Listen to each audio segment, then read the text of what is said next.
So as I promised, Delano is here with the business news, and he's starting out here in France. Those strikes are taking place, Delano. That's right, Stuart. Good morning to you. Public sector workers are taking to the streets across the country. Workers at hospitals, schools and flight controllers will be walking off the job. They're demonstrating over a freeze in pay.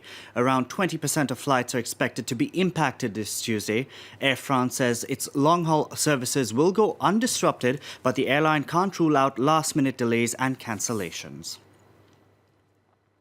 What we hope is that the government will move on this and take into account that those of us who work and pay taxes and VAT and are constantly hit by taxes, we are being forced onto the streets to change things. Voilà, on est obligé de bouger, d'être dans la rue pour pouvoir que ça bouge. Now, as you just heard from that soundbite, taxi drivers also across France are staging a protest of their own. They want the government to impose stricter regulations on private car hire services. From 6 a.m. local time, taxis have blocked access to Paris's main airports. Now, faced with competition from the likes of Uber, they allege their business has shrunk 20 to 30%. Now, for more on this, I'm joined by France 24's Jonathan Walsh, who is at Porte-Maillot, one of the main entrances to Paris. Jonathan, good morning to you. Now, last year, the government buckled under pressure from taxi unions and suspended the Uber Pop service. What exactly do taxi drivers want now? Well, Delano, they're protesting against what they call unfair and uncontrolled competition. Namely the spread of companies and web applications using non-professional drivers. As you said, Uber Pop was banned recently, but other applications and other small companies are spreading and still exist. Also, as you know, traditional taxi drivers in France have to buy a very expensive license. They have to pay up to 300 or 350,000 euros for that license, which allows them to pick up clients anywhere on the street, to use bus lanes, for example, which is something that other chauffeured taxis cannot do.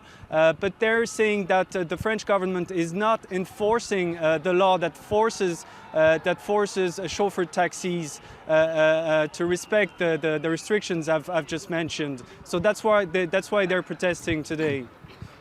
Jonathan, if they have a problem with the technology and these applications, do they realize that each time they block access to Paris's airports and, you know, these protests turn violent? They don't always turn violent, but last year we did see them turn violent.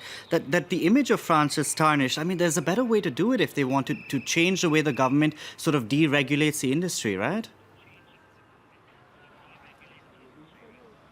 Well, their feeling is that they did try negotiation before. And as I mentioned, a new law has been voted, the Loi Thévenoud, which should force chauffeured taxis and non-professional drivers to respect that law, which is not the case for the moment. So their feeling is that the time for negotiation is over and that they have to take those very strong decisions and strong measures to make the government move and to make the government enforce the law.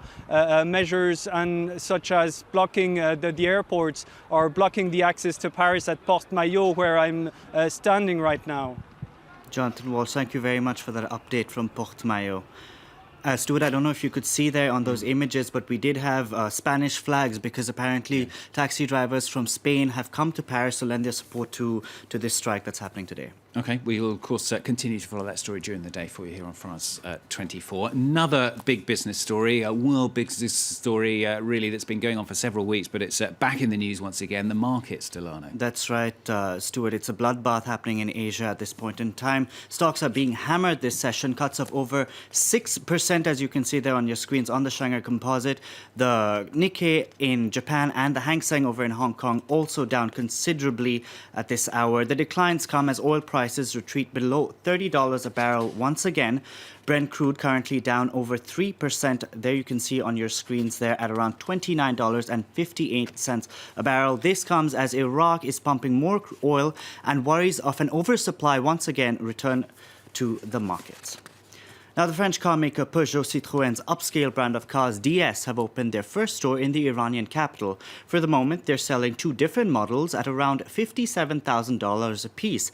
They hope to sell 1,000 cars in the first year, all imported from here in France, although eventually they would like to produce the vehicles locally. Our correspondent in Tehran was at the grand opening and spoke to the Iranian group that's partnering with DS.